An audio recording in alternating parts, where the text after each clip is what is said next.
Sa voix est la première chose que vous avez apprise de la forêt. Coucou, 2 syllabes connues depuis l'enfance. Nous comptons les années de vie en l'écoutant. Nous accrochons à nos murs des pendules à son nom. Nous pensons tout savoir sur lui. Mais voici le paradoxe. Cet oiseau, symbole de confort et de sillage forestier, est en réalité l'un des parasites les plus impitoyables de la planète. Il ne construit pas de nid, il ne nourrit pas ses enfants, il ne les voit même jamais. Son oisillon nouveau-né, aveugle, nu, pesant 3 grammes soit environ une demi-cuillère à café de sucre, devient un tueur dès les premières heures de sa vie. Il tue ses frères et sœurs qu'il n'a jamais demandés. Il tue méthodiquement, instinctivement, sans même ouvrir un œil, et les parents adoptifs nourrissent le meurtrier avec tendresse. Voici cette histoire que nous allons aujourd'hui décortiquer, 50 faits, sans sentimentalisme, sans stéréotypes, basés sur la science et les chiffres. Restez avec nous jusqu'au milieu de l'épisode. Je vous parlerai du son qu'émet un seul petit oisillon pour tromper toute une famille. Quand je l'ai appris, j'ai dû vérifier l'information 3 fois. C'est parti. Fait 1. Le coucou gris Cuculus canorus appartient à l'ordre des cuculiformes, famille des cuculidés. Le mot latin canorus se traduit par mélodieux, du mot caner, chanter. Les savants l'ont nommé le chanteur. Une chanteuse qui abandonne ses enfants. On dirait le titre d'un film d'auteur européen. Fait 2. On dénombre plus de 140 espèces dans la famille des cuculidés. Ils vivent sur tous les continents, sauf l'Antarctique. Mais seulement environ 50 de ces espèces pratiquent le parasitisme de couvée. Les autres sont des parents normaux. Ils construisent des nids, couvant leurs œufs et nourrissent leurs petits. Le coucou parasite n'est donc pas la règle pour toute la famille, mais plutôt une branche évolutive radicale. Fait 3. Dimension du coucou gris, 32 à 34 cm de long, envergure de 55 à 60 cm. C'est à peu près la distance entre le bout de vos doigts et votre coude. Il pèse entre 100 et 200 G, c'est plus léger qu'un smartphone avec sa coque. À cause de ses longues ailes et de sa queue, il paraît grand, mais son corps est compact, presque comme celui d'un passereau. Fait 4. Le mâle est facile à reconnaître, dessus gris bleuté, dessous blanc, avec des barres transversales sombres sur la poitrine. Les femelles existent en 2 variantes, grise comme le mâle ou rousse-brune. Cette variante rousse est plus rare et trompe souvent les observateurs qui la prennent pour une autre espèce. Le coucou a des yeux jaunes avec un fin cercle de peau nue autour, ce qui lui donne un regard de prédateur. Ses pattes sont zygodactyles, 2 doigts vers l'avant, 2 vers l'arrière, comme les perroquets. Cela l'aide à s'agripper fermement aux branches fines. Fait 5. Déjà, Aristote avait remarqué la ressemblance du coucou avec l'épervier. Poitrine rayée, longue queue, forme du corps, tout rappelle l'épervier d'Europe. Son prédécesseur, Pline l'Ancien, croyait même qu'en hiver, les coucous se transformaient en éperviers. Aristote a rejeté cette idée, notant que le coucou n'avait ni bec crochu, ni serre puissante. Fait 6. Mais cette ressemblance n'est pas un hasard. Une étude de l'université de Cambridge, publiée en 2008, a montré que les petits oiseaux, comme les mésanges, réagissent au coucou exactement comme à l'épervier, panique, cris d'alarme et fuite. Le coucou utilise son apparence comme une arme. C'est ce qu'on appelle le mimétisme bathésien. Fait 7. En 2013, Tanlan Gluckman de Cambridge est allé plus loin en comparant le plumage des coucous parasites du monde entier avec les rapaces locaux. Résultat, chaque espèce de coucou imite le rapace qui vit près de sa proie. Il ne sert à rien de ressembler à un prédateur que votre victime n'a jamais vu, disait-elle. Logique implacable. Fait 8. Pourquoi est-ce nécessaire ? Quand l'oiseau hôte voit la silhouette d'un épervier, il quitte son nid en panique, 10 secondes. C'est exactement le temps qu'il faut au coucou pour foncer vers le nid, gober un œuf des propriétaires, pondre le sien et disparaître. 10 secondes, et le destin de toute la couvée est scellé. Fait 9. Cette rapidité a été confirmée par vidéo. Des ornithologues tchèques en Moravie du Sud ont enregistré la scène. Quand les hôtes sont absents, le coucou prend entre 10 et 50 secondes. Mais s'il est repéré et attaqué, il accélère et termine en 2 secondes. Sous pression, le coucou travaille plus vite. Un sang-froid professionnel. Fait 10. À titre de comparaison, Un oiseau ordinaire prend entre 20 et 100 minutes pour pondre un œuf. Le coucou met entre 3 et 26 secondes. La différence de vitesse est la même qu'entre un piéton et une Formule 1. C'est le résultat de millions d'années de course aux armements évolutifs. Fait 11. L'œuf du coucou pèse entre 2 et 3 grammes, soit le poids d'un grain de raisin. Pour un oiseau de 100 à 150 EG, cela représente environ 3% de sa masse corporelle. C'est la même proportion que chez le corbeau, car le corps du coucou est en réalité petit sous ses plumes. L'hôte principal, la roussérole effarvate, pond des œufs de 1,5 G. Elle ne remarque pas la différence de poids, car elle se fie uniquement à la couleur et au motif. Fait 12. La coquille de l'œuf du coucou est plus épaisse que celle des hôtes. Une étude publiée dans Biosystems en 2024 l'a confirmé. Une coquille épaisse accélère l'échange de chaleur, ce qui permet à l'embryon de se développer plus vite. La physique au service du parasitisme. Fait 13. L'incubation de l'œuf de coucou dure 11, 5 à 12, 5 jours. Chez la plupart des passereaux, c'est 13 à 14 jours.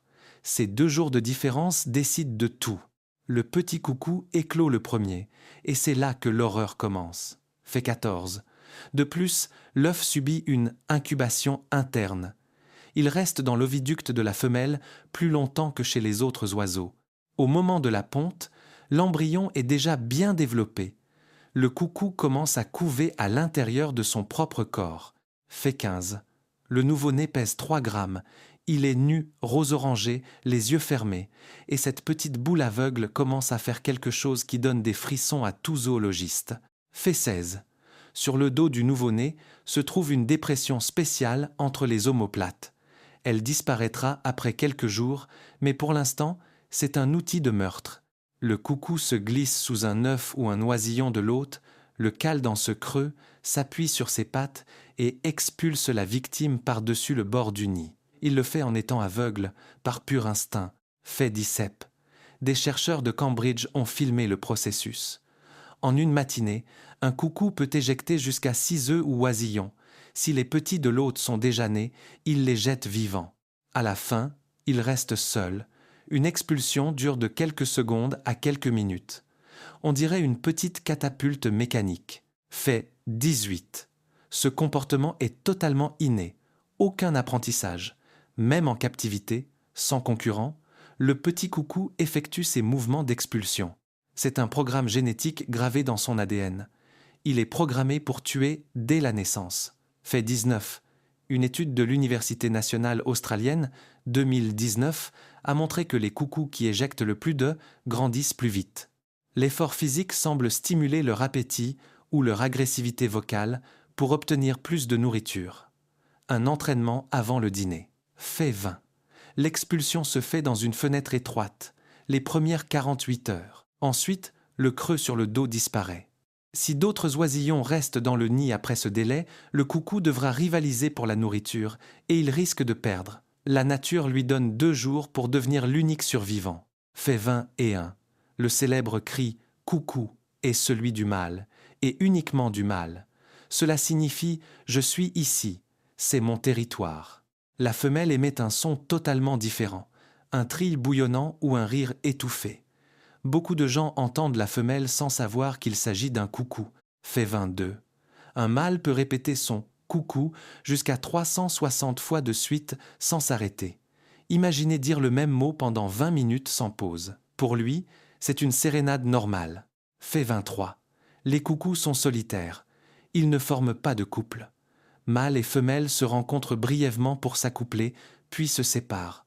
Les scientifiques appellent cela la promiscuité. Pas de fidélité, pas de famille. Fait 24. La femelle est une véritable espionne. Elle observe ses victimes pendant des semaines, repère les couples qui construisent un nid et attend le moment précis où la ponte commence pour frapper. La patience est sa meilleure arme. Fait 25. Le coucou revient souvent sur les lieux où il a lui-même grandi. L'instinct le pousse à chercher les mêmes espèces d'hôtes qui l'ont élevé. Sa seule tradition familiale est celle du parasitisme. Fait 26. Le nombre d'espèces parasitées est impressionnant, environ 150. Rousserolle, bergeronnette, rouge-queue, fauvette, rossignol, pipite, bruant, rouge-gorge. La liste est longue, mais chaque femelle se spécialise généralement dans une seule espèce. Fait 27. Chaque femelle appartient à une race écologique appelée genre. Les femelles d'un même genre pondent des œufs d'une couleur spécifique qui imite celle de leur hôte. Genre des rousserolles, œufs verdâtres tachés. Genre des rouge-queues, œufs bleus. Ce n'est pas un choix conscient, c'est génétique. Fait 28. En 2025, une étude massive des génomes de 298 coucous, publiée dans Science, a révélé que la couleur de la coquille est déterminée par des gènes situés sur l'ADN mitochondrial et le chromosome W transmis uniquement de mère en fille. C'est pourquoi les races ne se mélangent pas. La fille d'un coucou de rousserolle sera toujours un coucou de rousserolle. Fait 29. Le mimétisme est stupéfiant. En 2010, Mary Stoddard et Martin Stevens de Cambridge ont utilisé l'analyse numérique pour prouver que la taille des taches, leur contraste et leur densité sont parfaitement copiés, surtout si l'hôte est un oiseau vigilant. Fait 30. Mais tous ne sont pas prudents. L'accenteur mouchet, l'un des principaux hôtes en Grande-Bretagne, ne distingue presque pas les œufs étrangers des siens. Avec lui, le coucou n'a même pas besoin de s'appliquer. En revanche, les rousserolles ou les pie-grièches sont des contrôleurs impitoyables. Fait 31. Si les hôtes détectent la supercherie, 3 scénarios sont possibles.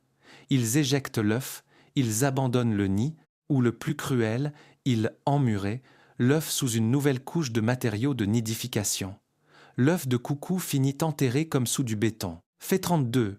Le coucou connaît ce risque. C'est pourquoi, lorsqu'il dépose son œuf, il en retire un des propriétaires. Le nombre d'œufs reste inchangé, l'hôte revient, compte, et tout semble en ordre. Fait 33. Pourquoi voler un œuf ? Une étude de 2023 dans Ecology and Evolution suggère une hypothèse fascinante. Mordre la coquille dure d'un œuf d'hôte stimulerait la musculature de l'oviducte de la femelle coucou, l'aidant à pondre plus vite. C'est à la fois une stratégie de camouflage et un déclencheur physiologique. Fait 34.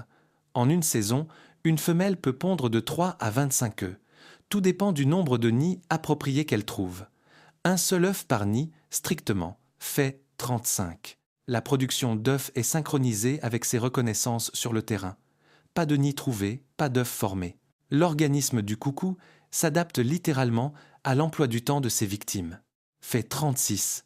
Si elle ne trouve pas de nid à temps, elle peut retenir son œuf pendant 1 à 3 jours. En dernier recours, elle le lâche au sol ou dans un nid non compatible où il sera voué à l'échec. Même chez les pros, il y a des ratés. Fait 37. Le taux de réussite est loin d'être de 100%. Beaucoup d'œufs sont éjectés ou perdus. Le coucou compense par le nombre de tentatives. Fait 38. Voici ce qui m'a le plus surpris. Une fois seul dans le nid, l'oisillon doit convaincre ses parents adoptifs de le nourrir comme s'ils avaient une portée entière. Comment ? Par le son. Son cri fonctionne comme un chœur. Fait 39.